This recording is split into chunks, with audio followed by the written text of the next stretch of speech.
How's it going? This is Ricardo, and in this video I'll show you how to remove the heatsink on a Dell XPS 12-9Q34. If you're looking for parts for this laptop, go to our website and use this coupon for a 5% off discount.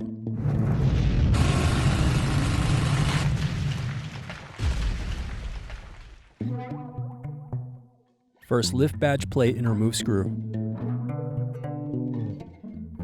Then unscrew and remove bottom base.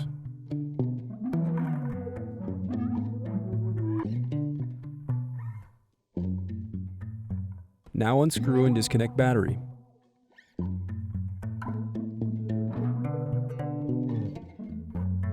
Then unscrew and remove heatsink.